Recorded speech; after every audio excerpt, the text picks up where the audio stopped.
When I talk with my friends about non-profit organization, we always think like they will struggle about how to do that sustainable because they need to earn money. That is essential to live a life. So how do you think about that? That's a really good question because I think even in my long time in nonprofit, I also thought that every day. But I think that's part of what makes nonprofits really special is that there is this ongoing question that we have to keep asking of like, is this sustainable? Is this still worth fighting for? And people with a lot of money don't have to do that. They can kind of just say, well, it's fine. Even if we make a million mistakes in the next 5 years, it doesn't matter because we have enough money to keep going for 200 years. But nonprofits don't have that luxury, so they're always having to make really insightful, sometimes hard, but really like important decisions. And so I actually think it's a gift. It's way harder. It's a very big challenge, but I think it also adds like an asset to an organization to have to constantly say, are we doing what matters most? Are we going to be able to do this for a long time? What do we need to do to be able to do this for a long time?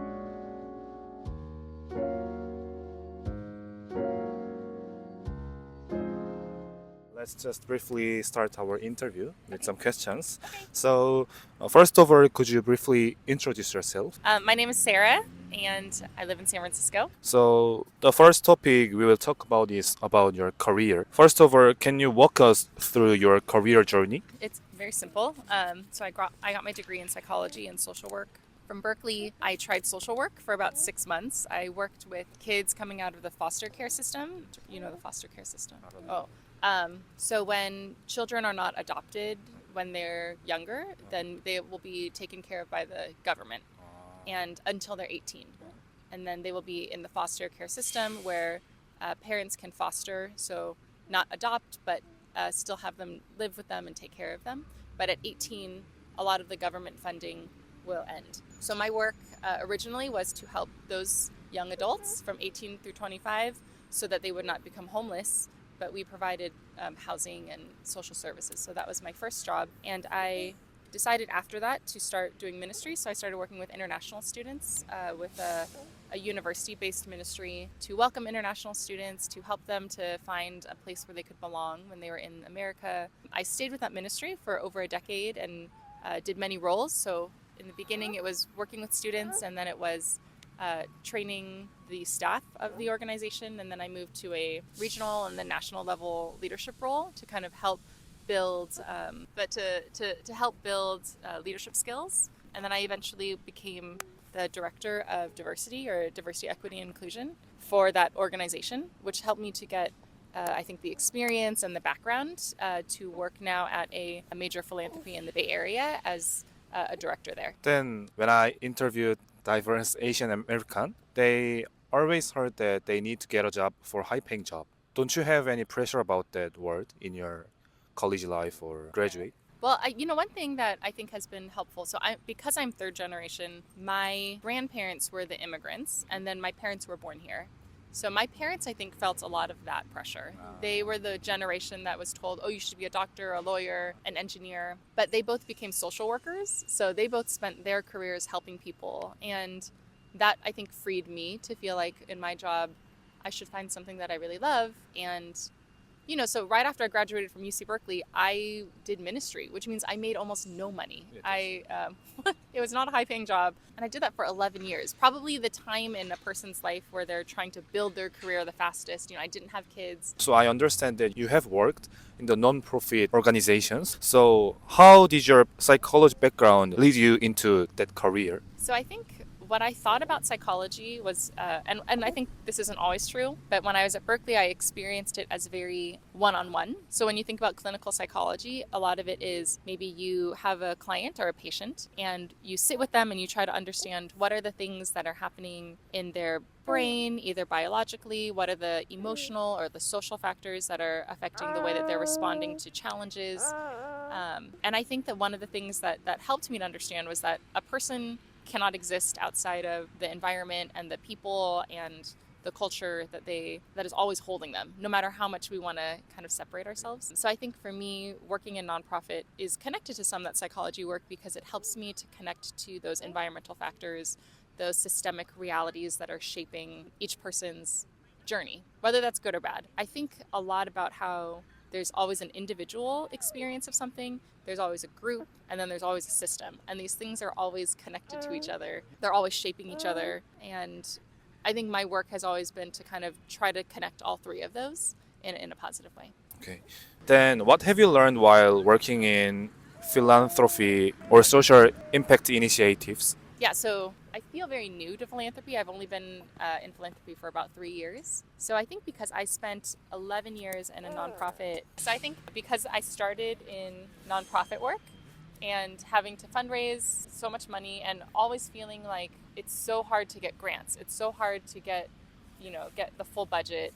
I always wondered how decisions were made to distribute the wealth that's in this world, because I would spend so much time developing donors, going to churches, going to individuals and trying to say oh, this is a really worthwhile thing. Can you please give money so that international students can find a home here? Can you please give money so that people can learn about American culture or learn about faith? But then when I moved to philanthropy, I'm on the other side of that. Our philanthropy has a very big budget, and one of the teams that I was on, was trying to give away $500 million in 5 years. And I spent 11 years with trying to understand how money gets distributed, and I was finally on the other side to and could kind of see what are the questions that people are asking about where to give money. I could finally see what are the values that shape how people want to spend millions or billions of dollars. And then I realized there isn't a formula. And in many ways, there's not this very complex, money always has to go this way when it trickles out. And I think that was both really discouraging and really hopeful to think about how, we depend so much on money to make our organizations run, to all these other things. And a lot of the time there's just people behind that making the best decisions that they can. And that means that you can persuade people, but it also means sometimes people are just persuaded to do something different and it won't be in line with what you want to do. But you don't have to, there's no formula. So I think I had felt so pressured to figure out how do I fund the things that are worthwhile. But it's at the end of the day, there's just a lot of people behind them making everyday decisions. So that's what I learned, and it's been very interesting to be on the other side, thinking about impact or thinking about social impact, not from on the ground as much, but now seeing it much more at a systemic level. Then, as you mentioned, non-profit organization is also one of the organizations that need to solve the problem. But there are so diverse and many problems in the society. Yeah. So how do you discover the problem that you could help? So one of the things that in the work that I do that we think a lot about is we think about what is the hole that only we can fill. What is the problem that because of the gifts that we have or the approach that we take that we are best suited to help to contribute to a solution. So I think a lot of it has to do with personal reflection. It has to do with what are the skills I bring, what's the background that I have, who are the connections that I've made, what are the communities that I'm already a part of? Because I think one thing that's really important is understanding who is already connected to this problem. Who is already trying to solve it? What are they doing? What's working and what's not working? I think living in San Francisco, where there's lots of different kinds of problems, I've seen a lot of organizations who just hear about the problem from far away and they're oh, we should go to San Francisco and fix it. And they come to the city and they are not always aware of the decades of investment that groups have been making, that individuals and communities are already trying to do something about that. And so a lot of those nonprofits come and go so fast. They come, they're oh, we're going to fix homelessness. And they don't really realize who's already been doing that work. So I think one, it takes, self-awareness, right? Who am I? What am I really good at? What do I feel I can really contribute that matches who I am and the work that I want to do?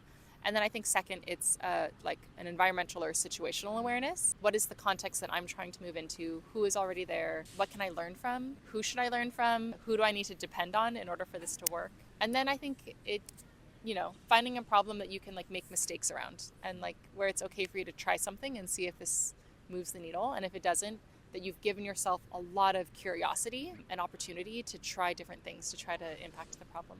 That is similar with Silicon Valley culture. I think so. Maybe. Yeah.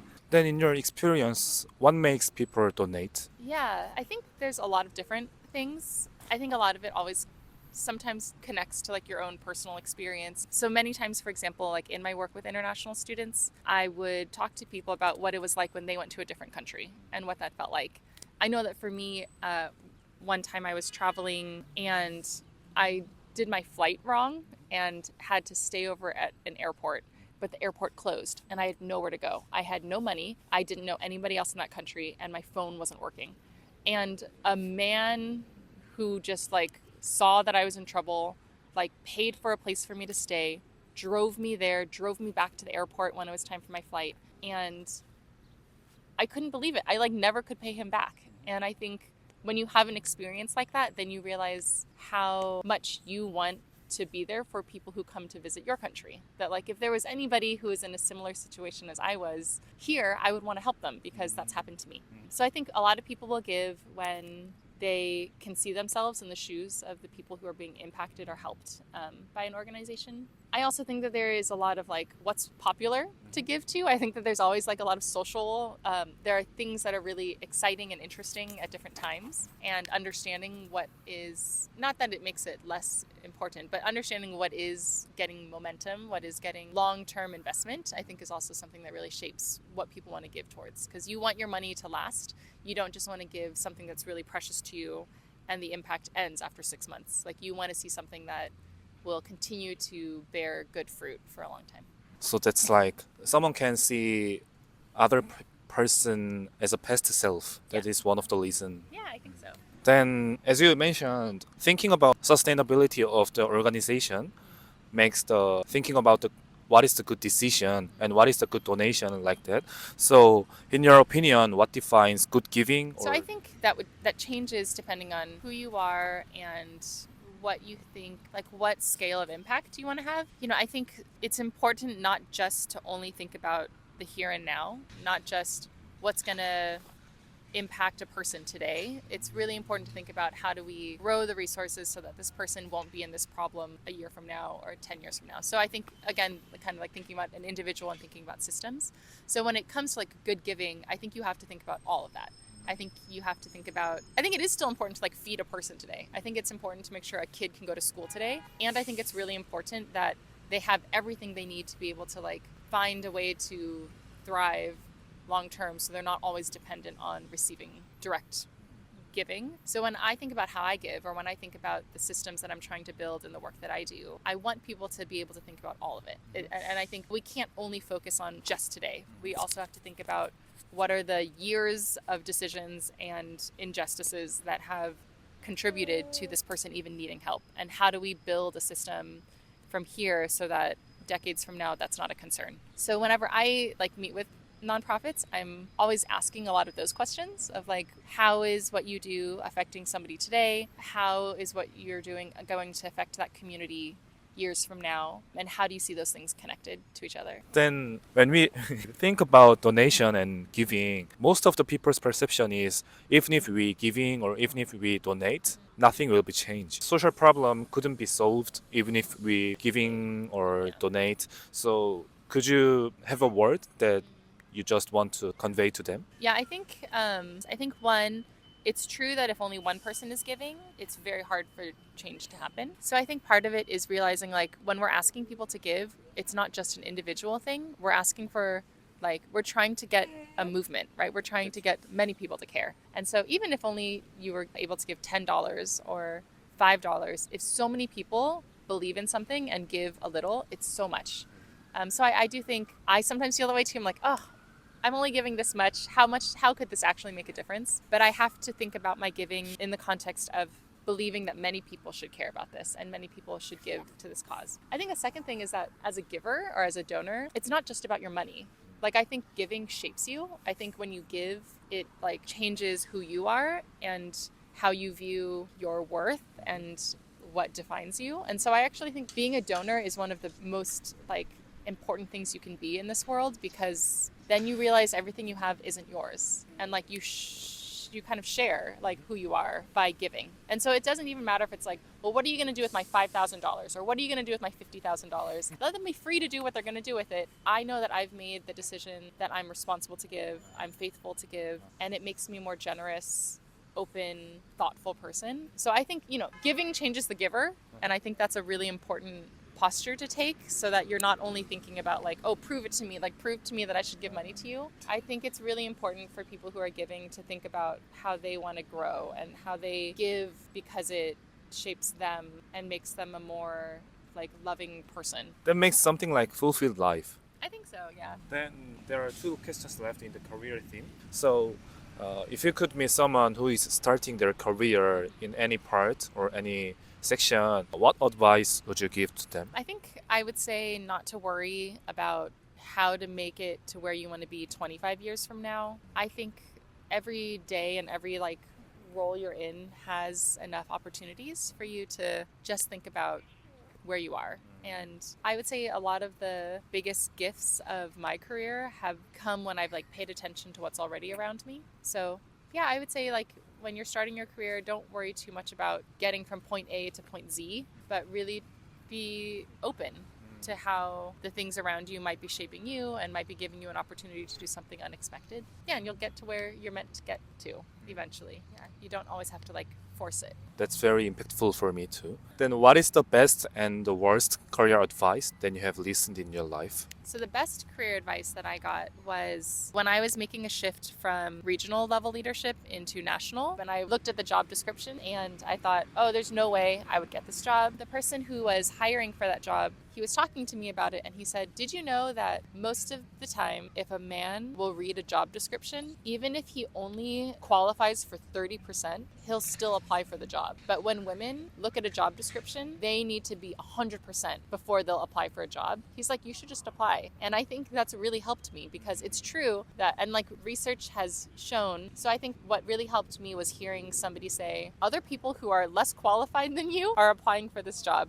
You should just go for it. So I think that helped me, especially as a woman of color, to feel like, oh, I should just try. And people who have done far less work than I have are going to apply anyway. So why not me? The worst advice? I think a lot about the advice that people gave me about how in my early 20s is when I should focus on making money. Because that's when you have the most time, the most energy, you don't have a family, you don't have kids most of the time to worry about. But I don't think I agree with a lot of that advice because I think when I was the most free, I'm so glad that I spent that time of my life doing what I really cared about. Because now that I have kids and now that I live in like the most expensive city in America, I have plenty of things to be worried about. And so my decisions in my career, I'm taking into account so many things. But when I was in my 20s, I'm like really glad that I could spend that time doing what I really believed in and what I really loved because I will never get a chance. I think it'll be harder to get a chance to do that ever again. Maybe it would be very impactful to diverse subscribers. Okay, then